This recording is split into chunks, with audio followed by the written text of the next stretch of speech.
everyone, welcome back to my channel, and today we are starting another reading vlog. So if you were here a couple months ago, I posted a reading vlog where I was revisiting my old book hauls from January, February and March of 2021 and 2022, and this is going to be round number 2 of that, and this time we're going to be revisiting April, May and June of 2021 and 2022. I didn't actually have that many to read in 2 months ago's edition, and that is not the case with this one. I have a lot more.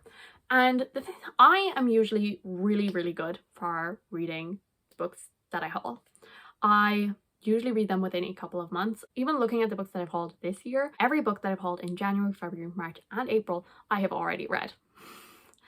And I've also already read 2 of the 5 books that I hauled in May. So I'm pretty good at keeping on top of books that I haul. But last year I kind of fell off a bit. Like, I feel like the last week or 2 of May I ended up kind of falling into a bit of a life slump slash humongous reading slump that lasted until around September. September was when I kind of started to crawl my way out of it, and then October I would say I was like back on my reading mojo. So like it was a long time that I was like not reading as much as I used to, and even books that I was reading, a lot of them were like audiobooks that I was getting from either my library or SCRIBD that I didn't actually own physically. So my physical TBR kind of started to grow, and much more than it usually does. So I kind of have a bit of a build up, and that is definitely evident in this edition of this. So I don't have any from 2021. So April, May and June, I have already read them all. So that's good. I didn't haul any books in April and June of 2022. So we only have May. And May happens to be my birthday month. So a lot of books were gotten and a lot of books have not been read. So we're going to just quickly, the old bullet journal is out, I'm going to just quickly run through them. So I bought myself Smoke Gets in Your Eyes by Caitlin Doughty, and I have read that. I also bought myself The Ninth Rain by Jen Williams, and I've also read that.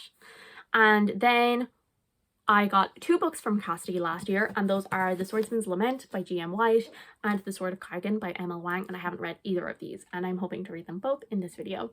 So this, I think, I'm not going to give detailed synopsis because I'll give them when I actually get to it, but this is a disgraced swordsman who is accused of killing a prince, and this follows a family unit on a very like conservative island, and war might be coming. Then we have like gifts that I got from my parents. So we have Knight's Shadow, Saint's Blood and Tyrant's Throne by Sebastian de Castell. We have Gods of Jade and Shadow, which I have read. Then we have Jade Legacy, which I have not read. We have House of Always, which I have read, and The Last Graduate, which I have read. So I'm not going to be reading Jade Legacy because I haven't even read Jade City or Jade War. I'm hoping to get to them soon, but if I don't get to them, I think they'll be in like the November edition of this, so you can look forward to that. And obviously Saints Blood and Tyrant's Throne, those are books 3 and 4 in the Great Quote series. I need to read book 2 before I can get to those. So obviously I don't want to read all of them in this video, but I am planning on reading Knight's Shadow, which is the 2nd book in the Great Quote series. Follows, basically they used to be Great Coats, which are like the guards of the king is dead, and they all were given like a final task from him. And then lastly I got some gifts from Christy, and she gave me From Here to Eternity by Caitlin Doughty, which I've read. The Bone Season by Samantha Janet, which I actually only read last month, but it is read. And then lastly she gifted me Middle Game by Seanan McGuire, which I have not read. So yes, so we have 4 books that I am ready to read in this video. Here they are. I will see you when I start, or I'm like about halfway through one of these. So yes. Hello. Finally time for the first update, I guess. I don't want to hold up Middle Game because my hand, you can just see this, ew. Like I hate it. I mean, like I love the cover, but like matte black, all you can see is my paw prints. So I am currently 209 pages into Middle Game, and I think that's about 40% I saw on Goodreads. So Middle Game follows the alchemical arts, and there's this man and he wants to push, like, it's called like the doctrine, and this is like I think nearly like the entire rules of alchemy into people.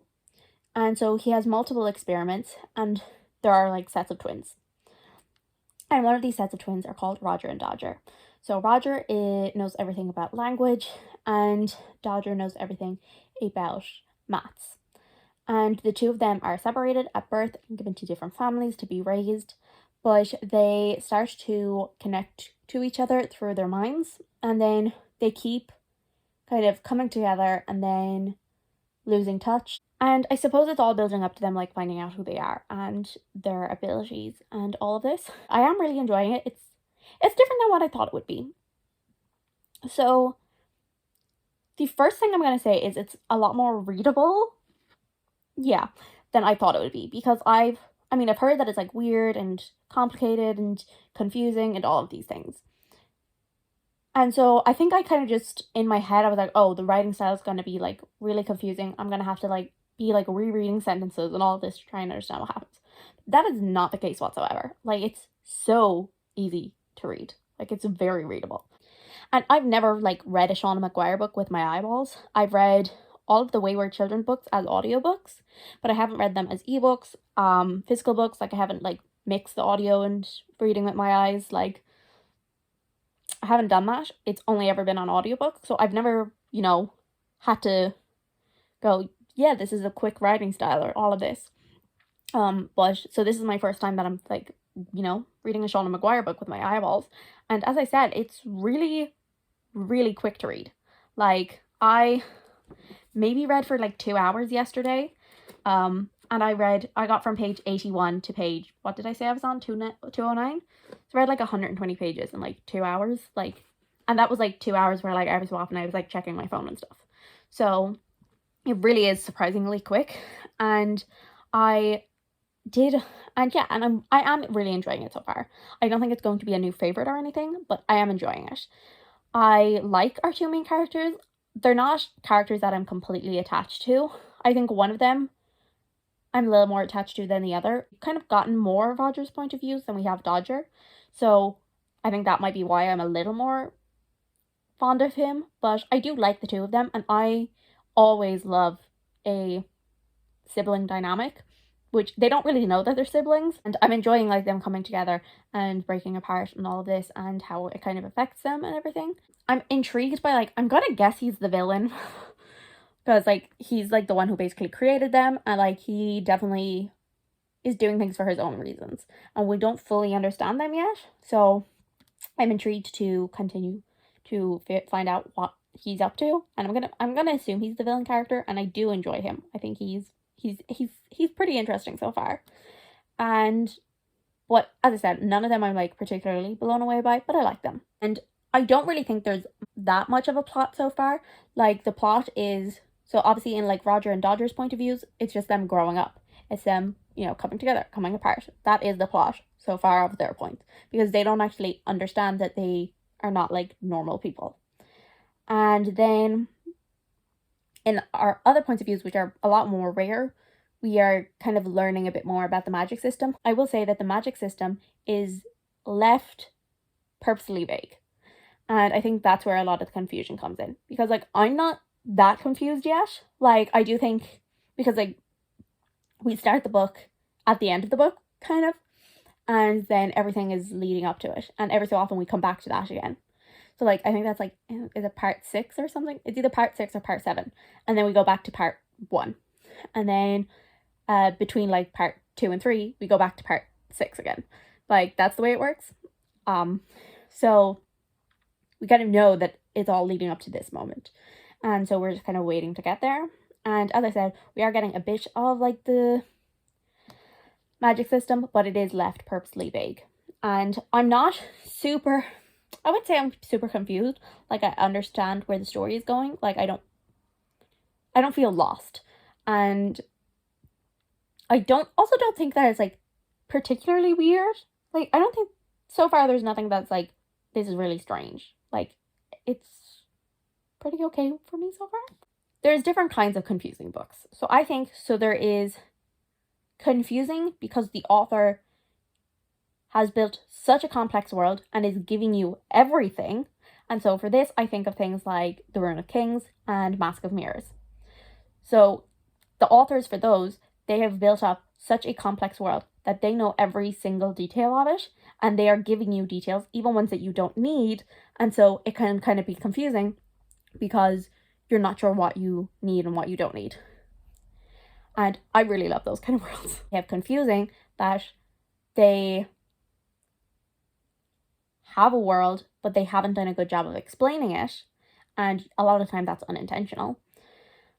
And then I think we have kind of in the middle, we have authors who are purposely keeping information from you. Like authors who are giving you absolutely everything, authors who are kind of forgetting to give you important details or haven't thought it all the way through, making it confusing. And then we have like authors who know what is happening, but are purposely keeping information from you so that you are confused. And that is what this book is.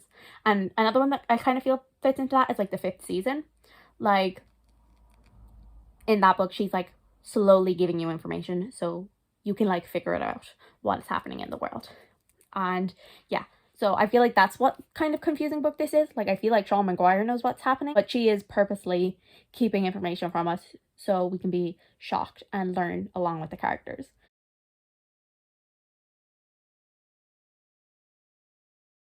I don't know if they're like planning to like redo this section or anything, but like the teen YA section is like really bare. Like there's barely anything here. Like it's kind of sad.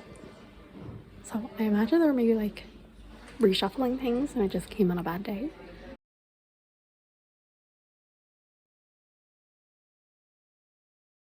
I'm not going to really talk about Middlegate because my feelings are the exact same. Still enjoying it, all that. I'm not sure I'm going to be able to finish it today. That was the original plan, but it's my birthday. I've been doing stuff. So yeah, so like this morning, you know, had a shower, you know, I played some of The Sims, all that kind of stuff. Then presents. What did I get? So I got Calm by 5 Seconds Summer. I don't want to move it because I have it like balanced with all my other albums. For some reason, that's the only one that I don't own, despite the fact it was my favorite. So I was like, I need to have a physical copy of. Anyway, so books wise, so I got The Last Argument of Kings by Joe Abercrombie. I got We Free the Stars by Hassa Faisal. And what else? Oh, and I got The Mime Order by Samantha Shannon. Also, I probably included it in this vlog, but I did get Daughter of New Worlds by Chris Broadbent from Casting. And then I also got books 6, 7, and 9 in the Temporary series. 8 was unavailable, so I'll have to buy that at a later date. Basically, I went into town then today and got some stuff. I bought myself 3 books. Well, technically I didn't really buy them because I actually used a gift voucher that I got for Christmas because I hadn't actually been to those shops since Christmas. So I got Ashes of the Sun by Django Wexler, the paperback of The Invisible Life of Addie LaRue, because I have a bit of a B Schwab collection going on. Got The Bone Shard Daughter by Andrea Stewart, and I got this. So I was debating whether or not to buy this because I heard a lot of people love this, and then a lot of people seem to not like the second book as much, but the third book has recently come out and I've heard pretty good things about that so far. Okay, we have a package. I'm pretty sure this is from Lizzie. Okay, this is not working. No, I can't show you because it's like they put the sticker for my address right on top of it, but it was very unsatisfying me opening this. Oh, this is a nightmare. Oh, you.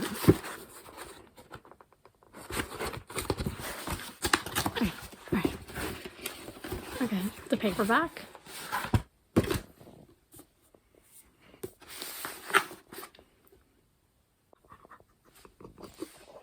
Okay, I've composed myself. Thank you, Lizzie. Literally, the gift note says, "Don't hate me. This is purely as I want you to read this at some point for my enjoyment in a vlog. Then you can sell it on eBay after." Which, never mind. I will never sell this. I'm never selling this. This is now a prized possession. Okay, I feel like it's been ages since I started reading this book, but I've now finished Middlegame. And like, I think why I feel like I've been reading it so long, like I have been reading it quite a while, but it's because like the first couple of days I was listening to another book, and so this was like my secondary read, so I feel like I've been reading it way longer than I like really have like been putting effort into it. But yeah, I really enjoyed this. It's gonna be like a really high 4-star. Then we kind of like have a nosy at what my list looks like. Not going to be a 5-star because I was having like a nosy at what my 5-star reads are, and it doesn't fit in with those because those are the Discord of Gods, the House of Always, Liars Not, Blood of Tyrants, League of Dragons. So like it doesn't fit in with those. But like my top 4 stars are Small Miracles, Victory of Eagles, Collarbound, Winter's Orbit, Goblin Emperor. Yeah, it definitely goes within those. Where though? Maybe, I think maybe above Winter's Orbit. I think I'm going to put it above Winter's Orbit. So like that's a really high 4 stars. Like it's only a couple, you know, it's really close to, you know, the 5-star mark, but didn't quite make it there. Also, I hate, look how greasy it is because of my hands. Actually ended up really enjoying it. So I feel like the last time I was talking to you, I was like, well, it hasn't really gotten really weird or confusing yet. And so I kind of didn't really, like I could see elements of it because like the magic system is, you know, being vague on purpose. But then we started to get into the more timey-wimey stuff. And that's when I really started to like, okay, I get what people are on about and I love it. And I feel like a lot of people are very like strict on what they want time travel to be like. Like people, I feel like a lot of people just don't like time travel books. And I feel like if they do, they want it done a certain way. And I'm not like that. I like playing with time with my books. And I'm okay with it as long as you set rules and keep them. Like I'm not someone who's going to be like, well, like I'm not someone who's like, okay, if time travel exists, well, you couldn't change anything. I'm not someone like that. And so like if I read a book about time travel, it has to be like that. Like I don't care. And I'm also not someone who's like, well, you would, but it would create an alternate timeline. Like time travel is just like not a thing. So I don't really care about what the rules of your fictional time travel is, as long as they're consistent. I think that's where it starts to annoy me. So like if you as an author are deciding, okay, time travel exists, but you can't physically change things, then you better stick to that. The twist at the end of your book better not be, oh wait, you can change things. You've saved the world. It's now a different, like, no, you gotta be consistent. And this is consistent in the rules of time travel. We don't actually really get a lot of it because it's kind of just implied that it's happening and that it's happened a lot of times before, but they're not really aware of it. And I enjoy it. Another series I love has a time travel element that is kind of similar to this, that there's like a load of timelines that they're not aware of, but it does exist and they've been changing it all along. But I can't say what it is because it's actually like a major spoiler, whereas with Middle Game I don't think it's a spoiler to say that like it gets weird and timey-wimey.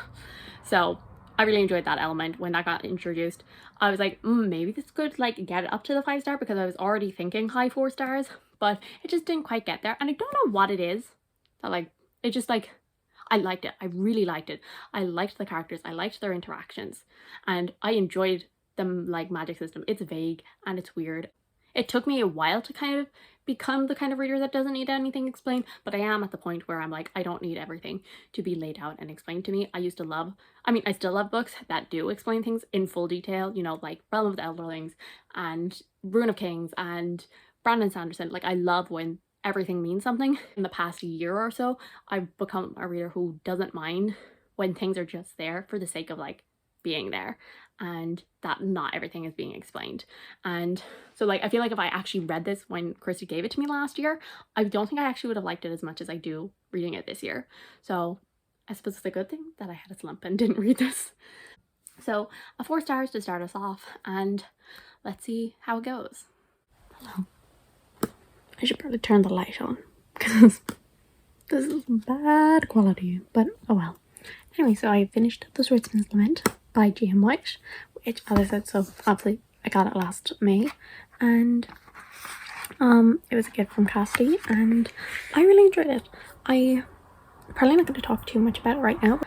It's definitely, I would say, more of a mystery than a fantasy. If you are like a mystery reader who is interested in like getting into fantasy books, this is definitely a good place to start because it is very much a mystery that just happens to have a fantasy setting. It's like there's not magic. It's about duelists and royalty and all of that, and it's a fictional setting. That's what makes it fantasy.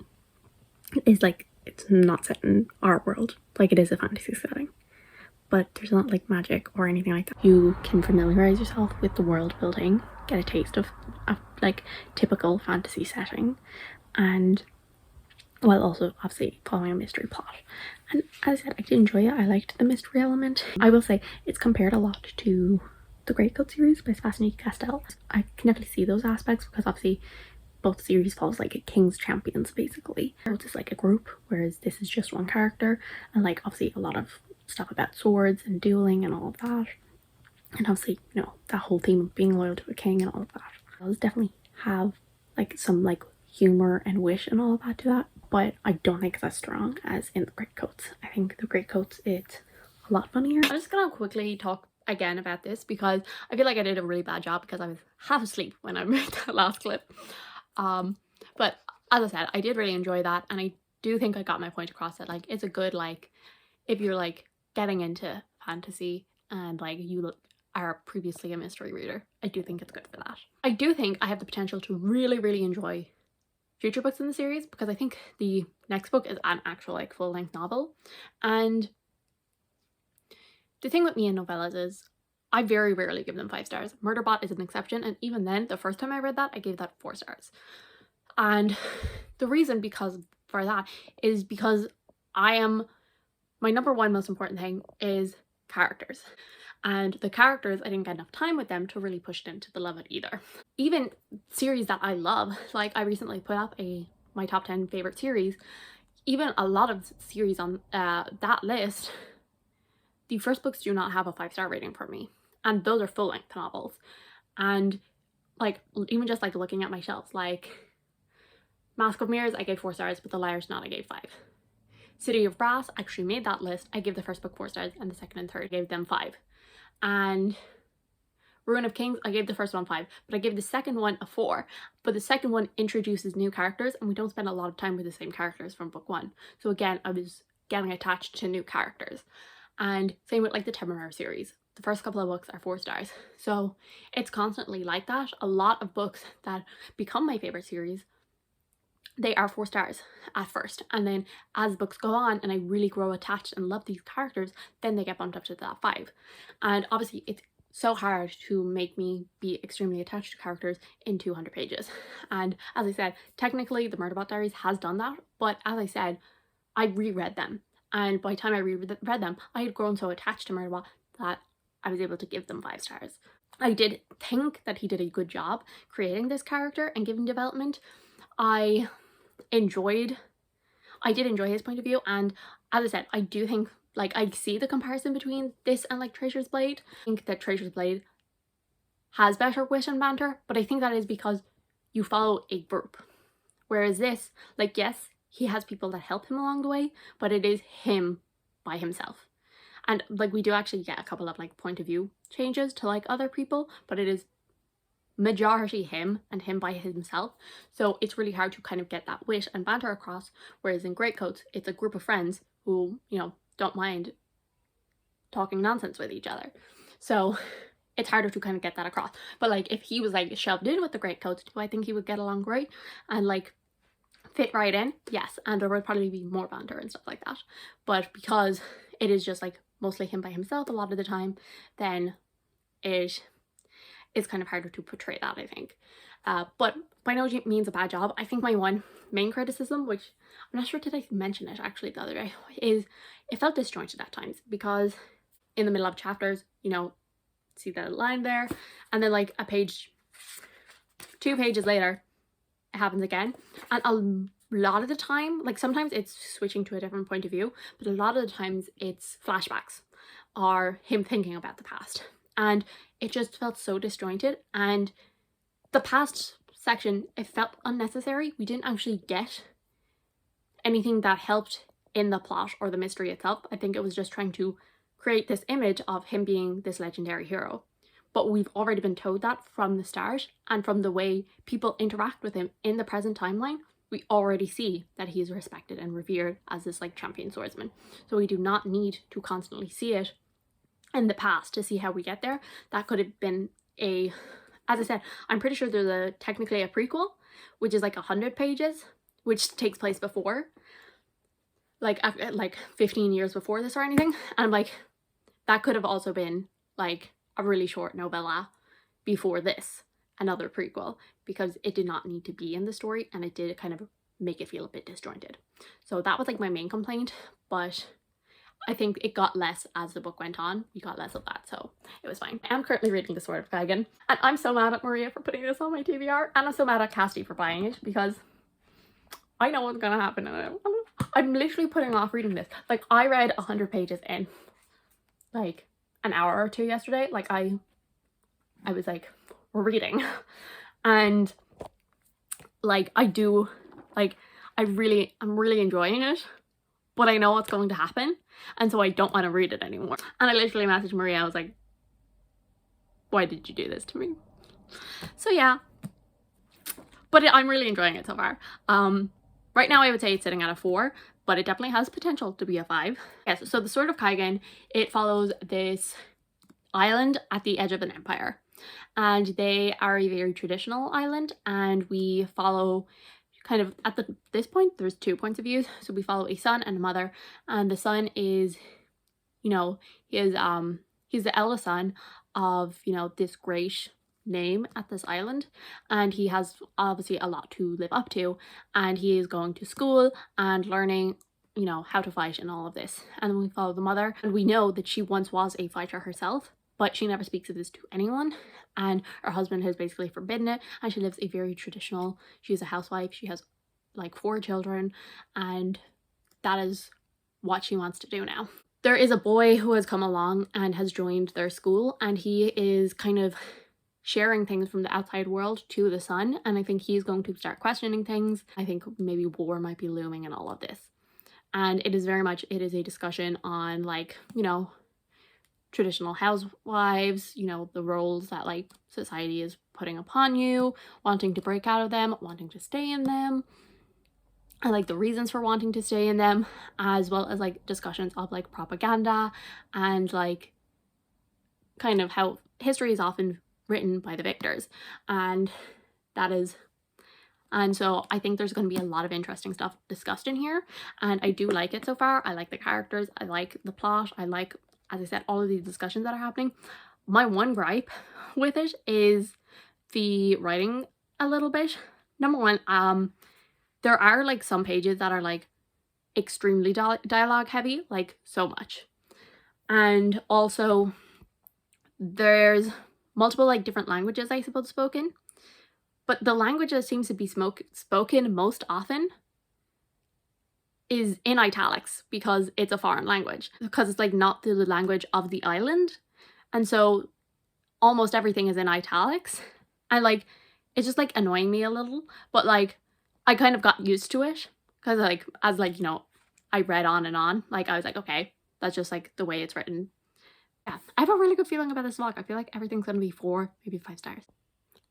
Hi, so I'm now halfway through this, and I'm gonna see if I can finish it this evening, and I know what's gonna happen, and I don't want it to happen. I really like this. I think this could be a 5 star. Like,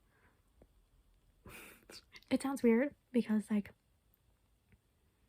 I feel like it's so much harder for me to talk about 5-star books, and so like I'm like, so I can nearly like, it's almost like I hate vlogging 5-star books, because like I just have nothing to say about it. I just want to read, like, that's it. I really care about the characters and their relationships, and it's just all the discussions and like her inner monologue, and like her kind of trying to rediscover herself and all of that, and yeah, I'm gonna go read it. I knew it would happen. I'm still sad. Oh, we've got a tear. One dramatic tear. Oh, I hate you, Maria. Hello. So I finished, where is it? The Sword of Kaigon last night, and I give 5 stars. Woo! Yeah, it's hard to talk about this, because I mean, obviously I see why it has such a high average rating, because obviously I contributed to that. Like, it's like a 4.6, which is ridiculously high for Goodreads, and I obviously can see it, but I can also see why the people give it like a bit of a lower rating, because it is definitely a book that if you do not connect to the characters, you will not love it. I don't think that necessarily means you like hate it or anything, because I think it does touch on a lot of interesting topics, but the way those topics are explored is through this family, and you have to have a connection to really feel the impact of these topics. Whereas like you obviously, if you're not connected to them, you can obviously still like appreciate the conversations that are happening in the book, but it's just not going to be as impactful as if you like really love the and care about the characters, like I ended up doing. I always had like the wrong impression, and like obviously I still loved it. It literally like the last paragraph here is like, when the winds of war reach their peninsula, will the Matsuda family have the strength to defend their empire, or will they tear each other apart before true enemies ever arrive at their shores? And that makes it sound like, oh, so it's going to be a load of build up, and then like maybe like halfway through this war is going to come, and that's what gonna be what the rest of the book is about. And that isn't it.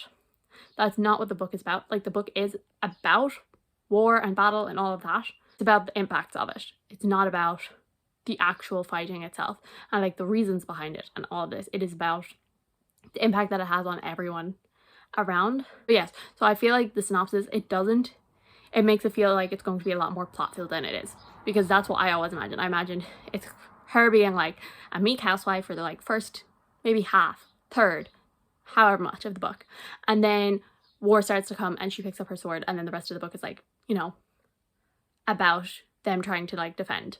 Like, that's not what it's about. That is a very small portion of the book. Yeah, it's about censorship and suppressing information, and it's about family and grief and miscarriage, and it's about traditional roles, and it's about like generational trauma. It's about a lot of things, but it is all explored not through the plot, or more the plot is exploring these through this family. And I loved it. And as I said, I loved it because I loved the characters, but I still think you could get a lot and you could find some sort of enjoyment, or it mightn't be a 5-star for you. So just keep that in mind, but I do obviously recommend it. And I do think that like the world building maybe wasn't my favorite. I don't care about like an extremely active plot. Like, I don't mind if the plot is the characters, as long as I, you know, like the characters. And usually if I like the world. And I did like the world. I thought it was interesting, but it definitely wasn't some of my favorite world building.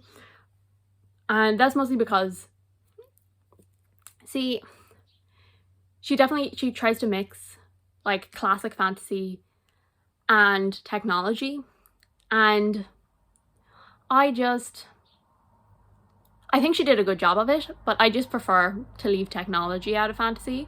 But also that was a huge part of the story, so like I understood why technology and stuff, I just don't really care about it that much in fantasy, but it did add an interesting spin to it, so like I'm not mad about it. Then my other thing was the formatting, but I got used to that pretty quick. So yeah, so I think that's my 6th 5-star of the year, so which isn't great 5-star wise. I don't know where I'm gonna put it though, because we have Discord of Gods, The House of Always, Liar's Knot, Blood of Tyrants, League of Dragons. Okay, I'll probably put it above Name Novik. And, okay. It's not going above Discord of Gods. It's not number 1. House of Always, though. It's either, House of Always, Liar's Knot. Did I prefer this to House of Always or Liar's Knot? I don't know. But I think I'm going to put it into spot number 3. But if like it comes to the end of the year and I'm after putting Liar's Knot ahead, don't judge me, okay? And that means one more book for this vlog. Yes. And it's going to be Night Shadow by Sebastian de Castell. It's pretty chunky. It's like 500 pages. It's exactly 600 pages, never mind. And we have 3 days left. I wanted to get it up on the 31st, but it might be a day late because like I'm trying to get back into an actual schedule. I will see you when I have some updates. Hi, so I started Night Shadow last night. Also, stay at my face. So spotty. Anyway, so I started Night Shadow last night and I'm only like 50 pages in, but I'm having a good time so far. I just enjoy the banter between the 3 of them. And that's all I care about. Plot. I don't care about that. I care about the banter. So yeah, so like obviously I don't have too much to say. Also, it is the 2nd book in a series, so I really wanted to get this up before the end of the month, but I might be pushing it. So, it's been a while since I updated you. I'm currently about halfway through Night Shadow, and I'm really enjoying it. I'm just kind of like not really in the mood for it though, which is a bit of a problem because I want to get this vlog up like pretty soon. So I feel like it's going to be a 4-star. I feel pretty similar as how I felt with the first book. And I feel like I hear a lot of people saying like, you know, the first book is the weakest, but I feel pretty similar about this one as I did about the others. So like I'm a little nervous, but I mean I gave the first one a 4 stars, so like if this is a 4 star, then that's great. That's fine. I'm just not really gripped. I'm not fully invested in the story. I like it. I feel like I do like the characters. I like their banter, and that's mainly the driving force. I don't really care about the plot or things like that. Like there's definitely like certain elements of the plot that have been introduced that I'm like, oh, where is this gonna go? We're halfway through and I feel like barely anything has happened yet, and I'm just like, can we get to stuff happening? Because like you've introduced some plot elements that I'm intrigued about, but you're not going anywhere with them. So I really want him to get a move on. I am definitely kept going because I like the dynamic between the greatcoats. I'm hoping to have this video out next Wednesday, I think. So it's currently Friday, so like 5 days to finish it. So that should be fine. So I will see you if I have anything else to update you on. Hello. So it's been a little while since I actually read any of Night's Shadow because I kind of just took a bit of a break. But last night I read about 100 pages and I think I have about 250-ish left. I think I'll read about 125 tonight and then 125 tomorrow, and then on Wednesday I can edit it and upload this because it's been going on for a while. Whoops. I am enjoying it, but it's like I hate when I get in this mood where I'm like, when I'm reading a book I'm like, oh yes, I like this, I'm having such a good time, but then as soon as I put it down, like it just immediately leaves my brain. And that is the case with this book, which is kind of annoying, but like I'm still liking it, and I think we might finally be getting some movement, which is good. Hello, so I'm finally here to wrap this vlog up way later than I wanted to, but oh well. So I finally finished Night Shadow last night. I'm not taking it out of the bookshelf because it's fairly jammed in there. I give it 4 out of 5 stars, and like it sounds silly because it was like a solid 4 stars, but like I'm a little disappointed.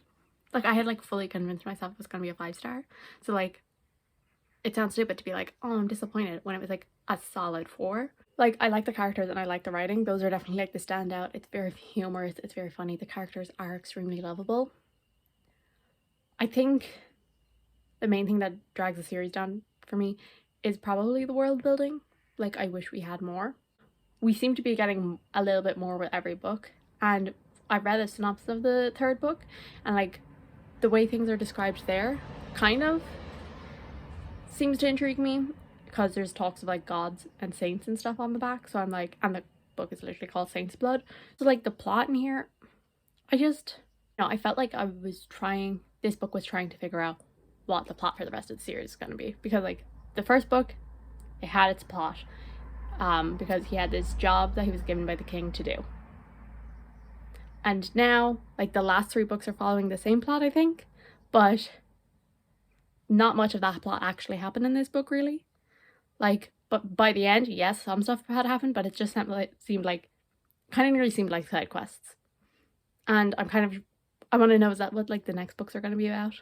I have a feeling that's what the 3rd book is going to be about, and then the 4th book will be like, okay, let's actually get this job done. As I said, it's really stupid that I'm disappointed, but I had like fully convinced myself it was going to be a 5 star because I gave the 1st book a 4 stars, and I have pretty similar feelings about both of them, and I feel like I've seen so many people give the 1st book either 3 or 4 stars and give the 2nd book 5 stars, and I feel like this one, or I think the 3rd one, I feel like I see a lot of people say is their favorites. So I was like, okay, I'm gonna love this, and then like I liked it, and like liking is still good, but I was just like, but I didn't love it.